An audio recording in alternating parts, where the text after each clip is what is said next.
susurros en la penumbra, una presencia desconocida. Sombras que te acechan, escapando de tu vista. Juegos de luces y espectros en la ciudad futurista. Ecos del averno llaman, rompiendo la calma. Sombras parecen gritar, desde más allá vendrán. Una voz femenina avisa de los secretos ocultos, historias que nunca cesan, misterios que vuelven enjutos. Luces de neón parpadean, líneas invisibles se trazan, se escuchan pasos y risas, se va la amenaza. Ecos del averno llaman, rompiendo la calma. Sombras parecen gritar, desde más allá vendrán.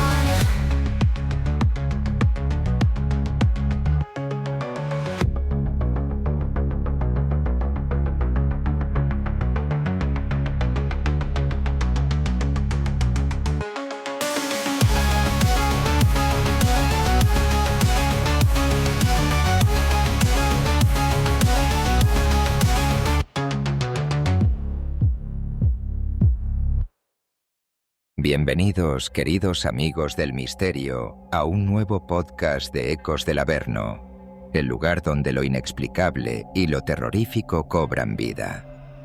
Poneros cómodos, ajustad los auriculares, apagad las luces y disfrutad de este apasionante viaje por lo desconocido.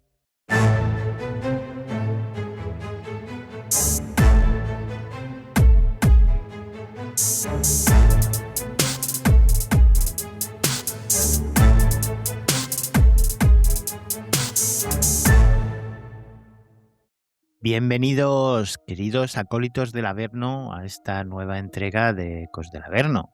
Hoy vamos a bajar al sótano más profundo de la hemeroteca. Vamos a sacar esas cajas polvorientas donde la policía guarda lo que no se puede explicar. Y no vamos a hacerlo haciendo un resumen. Vamos a diseccionar 2 cadáveres forenses con bisturí. Vamos a leer la letra pequeña de los sumarios judiciales y los atestados médicos. Hoy se presenta un programa interesante y también aprovecho para pediros disculpas porque he estado ausente estas últimas 2 semanas por problemas del equipo de grabación. He tenido algunos problemillas técnicos que ya están subsanados, así es que nada, vamos a retomar la normalidad. Por eso lo que tenemos que hacer ahora es ajustar esos auriculares, bajar las luces y estar inmersos en estas historias que os van a estremecer. Por lo tanto, sin más dilación, queridos amigos, arrancamos Ecos del Averno. ¡Bienvenidos!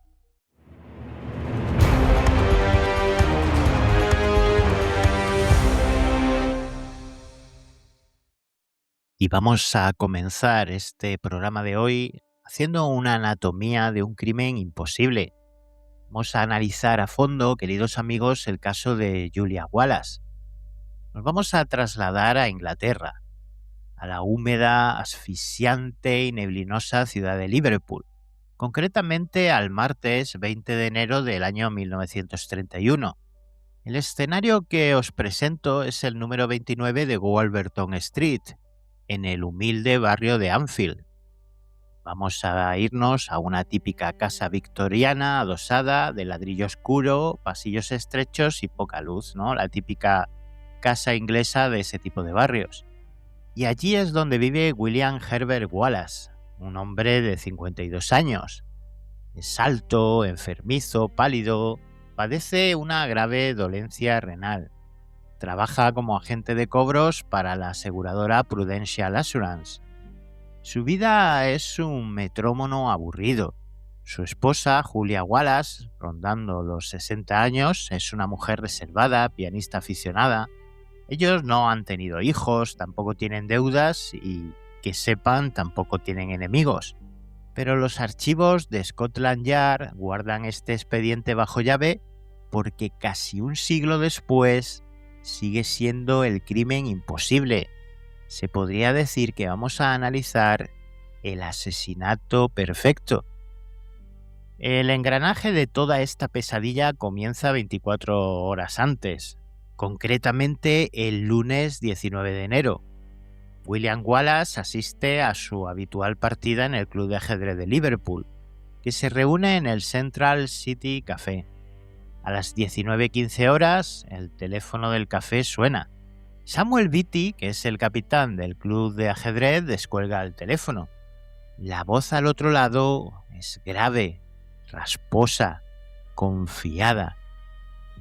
¿Está el señor Wallace? Dígale que le llama a R.M. Qualtrough. Necesito hablar con él sobre un importante seguro de vida. Dígale que venga a verme mañana por la tarde a las 19:30 horas, a mi domicilio en Menlove Garden East. Beatty anota el mensaje y se lo entrega a Wallace, cuando éste llega unos minutos después. Wallace, al recibir el mensaje, frunce el ceño. No conoce a ningún Qualtrough, tampoco conoce esa dirección, pero la Gran Depresión aprieta y una comisión es una comisión. Decide entonces que irá al día siguiente. La policía descubriría después un dato que realmente, queridos amigos, hiela la sangre. Esa llamada no se hizo desde una oficina. La operadora de la centralita rastreó el origen hasta una cabina situada en Anfield, a solo 400 metros de la propia casa de Wallace. Quien llamó estaba en ese momento posiblemente observando su ventana. Llegamos al día del crimen, el martes 20 de enero. Wallace regresa de trabajar, toma el té como habitualmente con su esposa Julia y sale de su casa en Wolverton Street a las 18:45 horas. Su objetivo es claro, buscar a ese misterioso cliente. Toma el tranvía número 5, luego se cambia al 5A. Cruza la ciudad bajo un frío glacial. Llega a la zona sur de Liverpool y comienza un periplo absurdo y kafkiano. Los atestados recogen que Wallace preguntó hasta a 6 personas distintas aquella noche. Le preguntó al revisor del tranvía, Thomas Phillips, le preguntó al dependiente de un kiosco, Arthur Jessop, le preguntó al agente de policía James Rodwell. Todos le dieron la misma respuesta. Una respuesta que era, podríamos decir, el inicio de la trampa. Señor, existe Menlove Gardens North, South y West, pero en Liverpool no existe Menlove Garden East. Era una dirección fantasma. Podríamos decir que parecía un señuelo. A las 20 horas, Wallace, calado hasta los huesos y frustrado, da media vuelta y regresa a su casa. Wallace llega al número 29 de Wolverton Street a las 20:45. Intenta abrir la puerta principal, pero algo extraño ocurre. Parece estar atascada por dentro.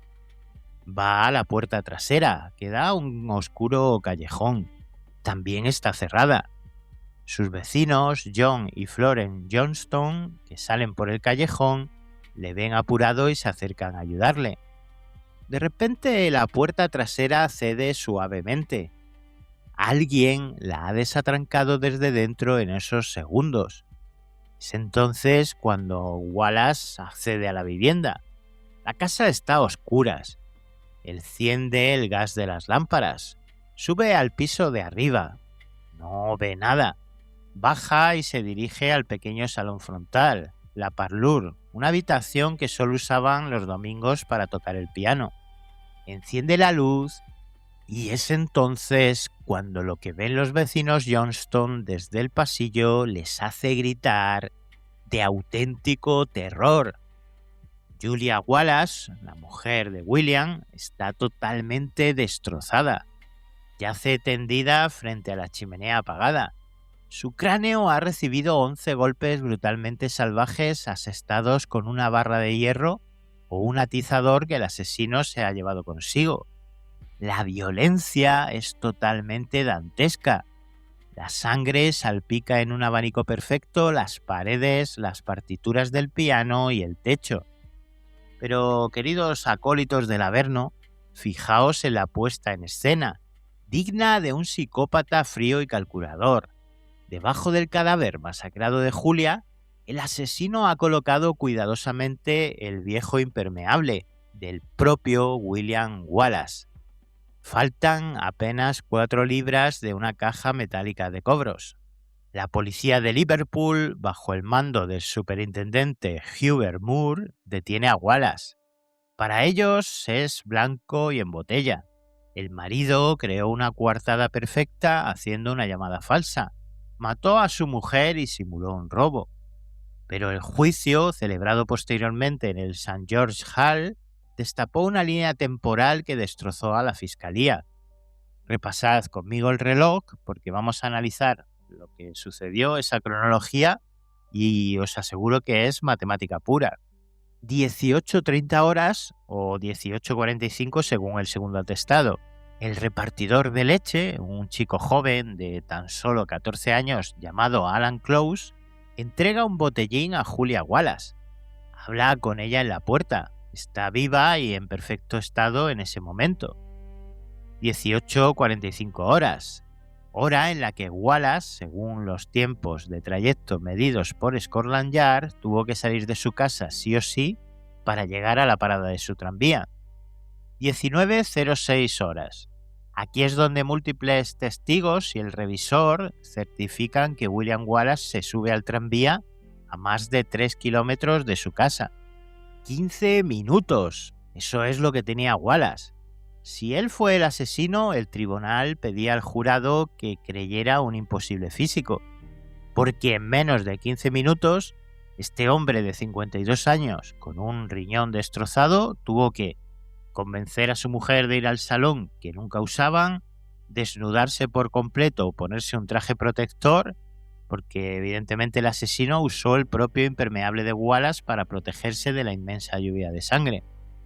Asestar 11 golpes con una furia maníaca, lavarse concienzudamente todo el cuerpo, vestirse impecablemente, robar la caja, esconder el arma homicida también, que ni peinando 100 manzanas a la redonda apareció jamás, y caminar calmadamente hacia el tranvía sin una sola gota de sudor ni de manchas de sangre en las uñas. El jurado, envenenado por la prensa amarillista que tachaba a Wallace del monstruo del ajedrez, lo condenó a la horca. Sin embargo, el Tribunal de Apelaciones de Londres hizo historia en la jurisprudencia británica. Anuló la condena a muerte, sentenciando que el veredicto no se sostenía en ninguna prueba material, médica ni temporal. William Wallace finalmente salió libre, pero murió de uremia solo y repudiado apenas 2 años después. A día de hoy, los investigadores modernos señalan a un antiguo compañero de seguros, Richard Gordon Parry, un joven ahogado en deudas que conocía a la pareja y que horas después del crimen fue visto lavando desesperadamente su coche. Pero la verdad realmente, queridos amigos, se enterró con Julia. El asesino perfecto paseó por la niebla de Liverpool, destrozó un cráneo, burló a la ciencia forense y se desvaneció para siempre. ¿Qué creéis vosotros, queridos acólitos del Averno? ¿Alguien le tendió una emboscada a William? ¿Pudo ser Richard Gordon Parry el asesino? ¿Y con qué motivación? Os escucho, os leo en los comentarios del episodio del podcast de hoy. Dejad vuestras teorías y contadme qué opináis sobre este crimen tan macabro y tan misterioso. ¿Tienes alguna experiencia que contarnos? ¿Has vivido alguna situación inexplicable que quieres compartir? Envíanos un correo a testimonios@ecosdelaverno.com. Podrías ser el protagonista de nuestro próximo programa.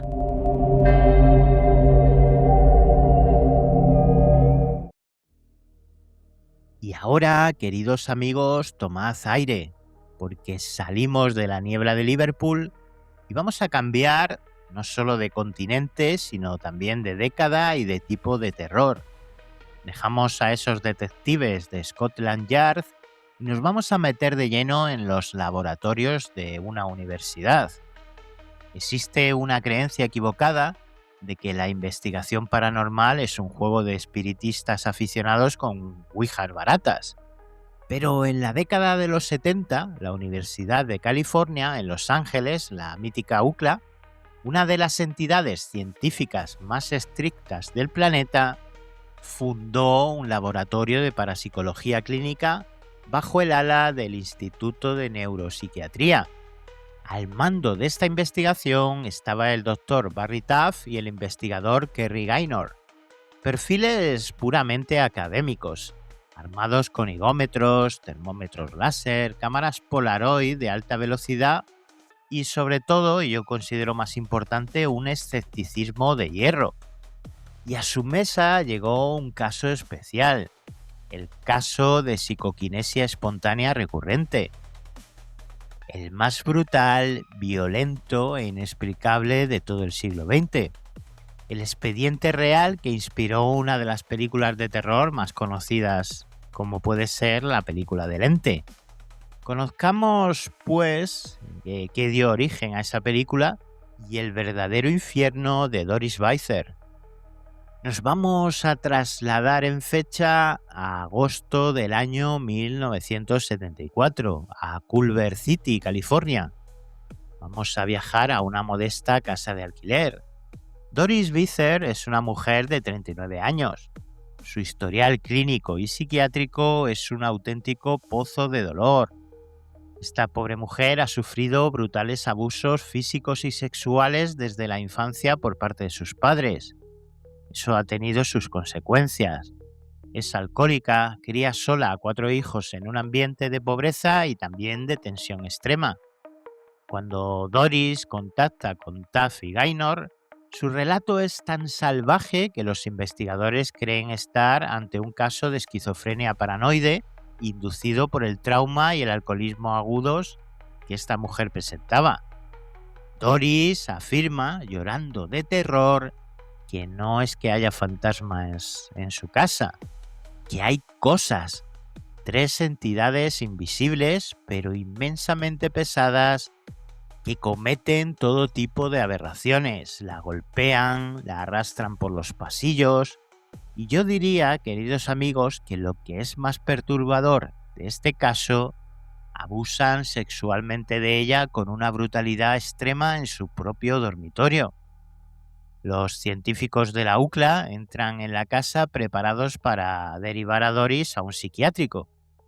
Pero, queridos amigos, al final la casa les tenía preparado un bofetón de realidad que destrozaría hasta sus propias carreras. Las manifestaciones no esperaron a que Doris estuviera sola o borracha. Durante semanas, Taff Gaynor y otros estudiantes de la UCLA documentaron agresiones a plena luz del día. Los atestados universitarios recogen fenómenos físicos innegables. Ollas de acero y sartenes volaban en línea recta a más de 50 km por hora, cruzando la cocina y estrellándose contra los armarios. En el dormitorio, frente a los atónitos ojos de los científicos, la piel de Doris sufría profundos cortes y mordeduras sangrantes, producidos por una especie de mandíbulas invisibles, como si allí hubiera una especie de animal invisible que se cebara con ella frente a las cámaras. Pero el clímax absoluto, la noche que cambiaría la historia de la parapsicología documentada, ocurrió frente a nada más y nada menos que 30 testigos oculares. Los investigadores llenaron la casa. 30 personas, estudiantes de psiquiatría, técnicos de sonido, fotógrafos profesionales e incluso vecinos. Todos apelotonados en el pequeño dormitorio de Doris. La mujer se sentó en la cama y, harta de su sufrimiento, empezó a gritar y a insultar a las entidades, provocándolas para que se mostraran frente a la ciencia y a todos los testigos que allí se congregaban. Fue entonces, queridos acólitos del Averno, cuando el infierno se hizo luz. Los termómetros de repente registraron una caída térmica bestial en la habitación. Decenas de personas declararon bajo juramento ante las actas de la UCLA que una especie de niebla espesa de color verdoso y con un hedor a ozono pútrido empezó a materializarse en el centro de la habitación. Fue entonces cuando Taff y Gaynor dispararon las cámaras de 35 milímetros y las Polaroid. Aquí no había ningún truco.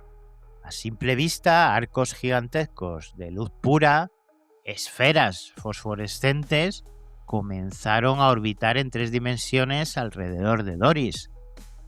Las fotografías que todavía a día de hoy se pueden ver en los archivos del caso muestran tubos de luz sólida y densa cruzando la habitación. En un instante agónico, esa luz se condensó. Los testigos afirman que formó la silueta del torso de un hombre gigantesco.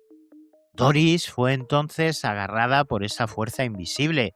La levantaron en vilo de la cama y la arrojaron con violencia contra la pared, mientras las esferas de luz latían alrededor de ella. 30 científicos y testigos viendo cómo las leyes de la termodinámica y la física se desintegraban en Culver City. ¿Cuál fue el veredicto de la ciencia después de todo lo que hemos contado? Y aquí, queridos acólitos del Averno, es donde el terror se puede decir que se vuelve íntimo, ¿no?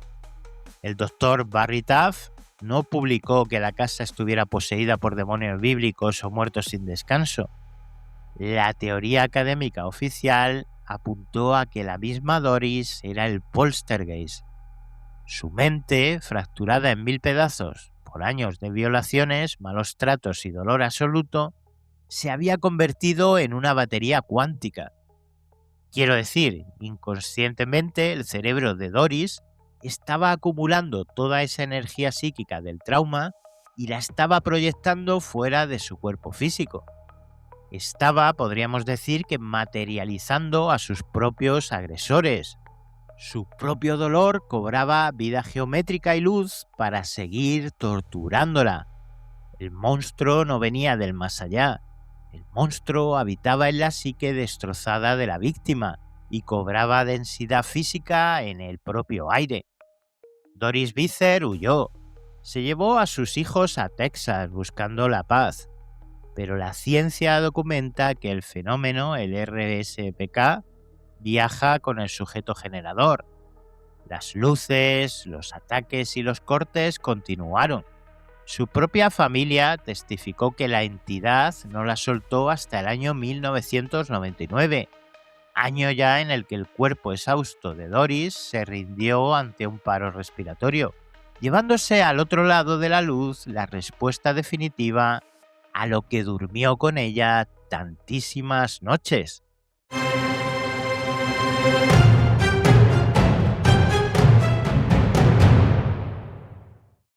Y es así, queridos amigos, queridos acólitos del Averno, esta noche hemos visto a un marido exculpado por un cronómetro forense frente al cadáver incomprensible de su mujer, y el alma fracturada de una madre cuyo trauma psiquiátrico aprendió a encender luces y golpear desde el centro de la nada. Queridos amigos, la burocracia, la criminología y la universidad escriben los atestados, pero el miedo, ese miedo primitivo, ¿no?, e irracional, es el único que podríamos decir que firma las sentencias. Hoy hemos asomado juntos la cabeza al abismo de lo documentado y hemos comprobado también que cuando la ciencia se queda ciega, los monstruos pasean hasta a plena luz del día. Ya sabéis, aseguraros de que la puerta esté bien cerrada, porque hay sombras que no necesitan llave para entrar. Espero que estos dos casos, tanto el asesinato imposible como la entidad que no se llegó a comprender qué era, os hayan gustado y os hayan despertado interés. Ya sabéis que además os aconsejo que lo hagáis porque leo todo lo que ponéis, que podéis dejar vuestros comentarios sobre un caso o ambos en el tablón de comentarios de iVoox del episodio en cuestión. Recordad también que ya estamos cerquita de recopilar experiencias suficientes como para hacer un programa especial, y si tenéis alguna experiencia o vivencia que queréis compartir con nosotros a la que no encontráis explicación, podéis enviárnosla enviando un mail a testimonios@ecosdelaverno.com. La experiencia puede ser un archivo de audio, puede ser un email, como vosotros lo consideréis más cómodo. Ratifico lo que os dije al principio del programa, han sido 2 semanas un poco de parón por motivos técnicos, pero bueno, vamos a retomar ya la marcha hasta el final de la temporada. Y nada, como siempre agradeceros a todos y a todas vuestra presencia, vuestro apoyo, que escuchéis el podcast, que es lo que nos da energía para seguir haciendo de Ecos del Averno una realidad que espero que disfrutéis cada semana. Así es que, queridos amigos, queridos acólitos del Averno, como siempre os digo, recordad estar en alerta y no dejéis de mirar hacia atrás. Nos vemos, nos escuchamos, como siempre, la próxima semana, aquí, en vuestro Averno favorito. Bye bye.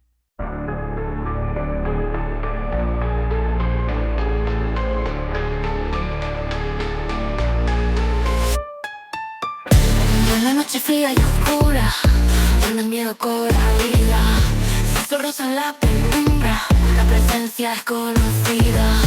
Hombres que te acechan, escapando de tu vista, juegos de luces y espectros en la ciudad futurista.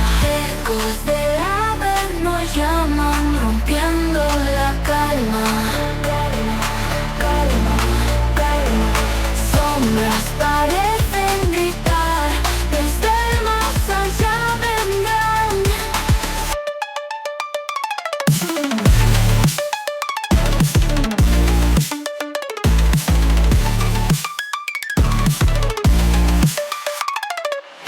Una voz femenina avisa de los secretos ocultos, historias que nunca cesan, misterios que vuelven ocultos.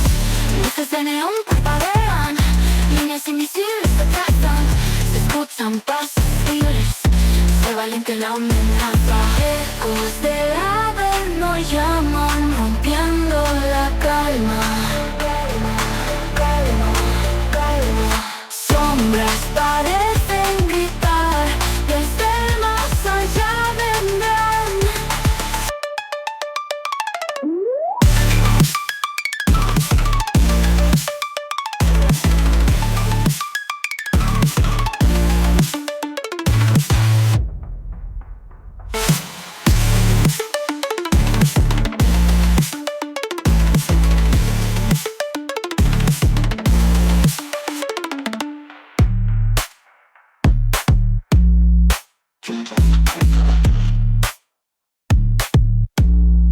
Thank you.